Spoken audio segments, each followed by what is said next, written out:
La clase más de estudios sociales, hoy vamos a hablar acerca de las primicias de la organización estatal.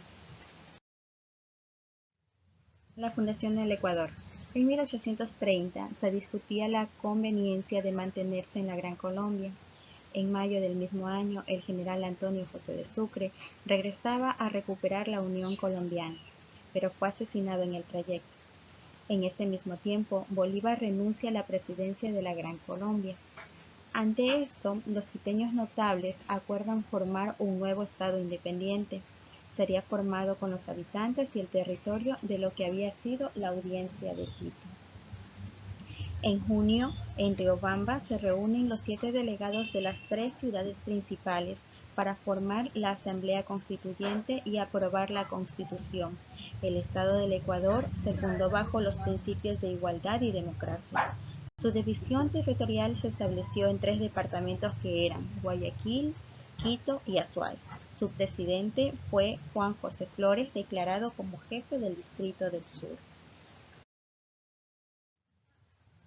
La Constitución son leyes y reglamentos que rigen un Estado. En 1830 se creó la Constitución ecuatoriana. De ella podemos remarcar 3 artículos muy importantes. El primero, que fue: los departamentos de Azuay, Guayas y Quito quedan reunidos entre sí, formando un solo cuerpo independiente con el nombre de Estado del Ecuador. El artículo 2 señalaba que el Estado del Ecuador se une y confedera con los demás estados de Colombia para formar una sola nación con el nombre República de Colombia. El artículo 6 dispone que el territorio del Estado comprende 3 departamentos del Ecuador en los límites del antiguo Reino de Quito. El artículo 7 dice: el gobierno del Estado del Ecuador es popular, representativo, alternativo y responsable. El primer gobierno que tuvo nuestro Ecuador fue el de Juan José Flores, que se inició en 1830 y culminó en 1845. Juan José Flores nace en Puerto Cabello, Venezuela, el 19 de junio de 1800. Fue hijo del señor Juan José Aramburú y de la señora Rita Flores. Este general venezolano luchó por la independencia del Ecuador. Gobernó el Ecuador en 3 ocasiones, la primera en 1830 a 1835, la segunda desde 1839 hasta 1843 y la tercera fue declarado jefe supremo de 1843 a 1845. En la Constitución de 1830, esta fue aprobada en beneficio de Flores, donde se reconocía la naturalización de cualquier extranjero que se hubiera quedado en cualquiera de los 3 departamentos, y también establecía los requisitos necesarios para ser presidente de cualquiera de los 3 departamentos y haberse naturalizado: estar casado con una lugareña, tener más de 30 años y tener bienes raíces por más de 30.000 pesos. Dentro de las características del gobierno de Flores podemos señalar las siguientes: la extranjerización. Aquí se dio un trato privilegiado a los soldados, en especial a aquellos que eran extranjeros. Se destinaba las 2/3 partes del presupuesto del Estado para cubrir sus salarios. Otra característica fue el descuido de la política internacional. A Ecuador le fue destinado un alto porcentaje de la deuda gran colombina adquirida con Inglaterra a causa de su independencia, lo que generó la pérdida de los territorios del sur de Colombia, que habían sido parte de la Audiencia de Quito. Otra característica fue el continuo estado de guerra interna o externa. La falta de dinero para pagar los salarios provocó levantamientos que serían sofocados con mucha dureza. Otra característica más fue el apoyo a las políticas de los terratenientes de la tierra. Flores, al casarse con una aristócrata quiteña, se ligó con este grupo. Y la principal, el autoritarismo del general Juan José Flores. El siguiente gobierno que tuvo nuestro Ecuador fue el gobierno de Vicente Rocafuerte. Este inició en 1835 y culminó en 1839. Vicente Rocafuerte nació en Guayaquil el 1 de mayo de 1783.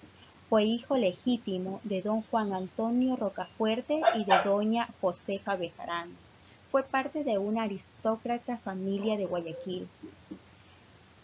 Rocafuerte contribuyó en el movimiento independentista de América, específicamente de México. Este hecho hizo que nombraran a sus seguidores de Ecuador como chihuahuas. Fue representante de Guayaquil en las Cortes de Cádiz en 1812. Pese a estar en contra de Flores, este asumió su poder luego de llegar a un acuerdo con el general. Vicente Rocafuerte muere el 16 de mayo de 1847 en Lima. Dentro de los aspectos importantes de la vida de Vicente Rocafuerte podemos señalar los siguientes. En 1835, Rocafuerte dictó una nueva constitución que eliminó la confederación con Colombia y formó una nueva división territorial. Defendió los intereses de los agroexportadores guayaquileños. Rocafuerte se esforzó en organizar la organización pública y frenar los intentos regionalistas. Además, inscribió la deuda pública interna, con lo cual pretendía regular el endeudamiento y reducir los derechos al comercio exterior, pero la oposición lo impidió. Rocafuerte construyó caminos y privilegió a la educación. Además, dictó la ley de la hacienda y reguló la emisión de la moneda.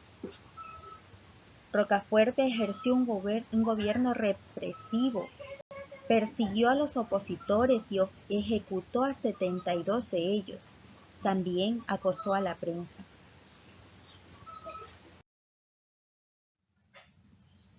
Dentro de sus grandes esfuerzos por organizar la administración pública, Rocafuerte dejó obras muy importantes en su gobierno. Una de ellas fue el conceder el derecho de la ciudadanía a los 18 años de edad. Además, atendió la educación, cultura y agricultura y construyó carreteras. Fundó los colegios de San Fernando de Loja y San Vicente de Guayaquil. Organizó el Colegio Militar de Quito.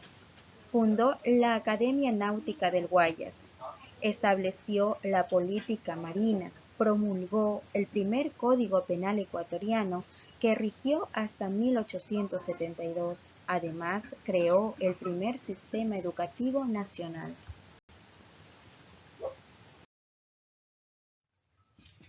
Es importante conocer la historia de nuestro país. Con esto afianzamos nuestra identidad cultural. Amamos nuestra cultura y definimos nuestra personalidad.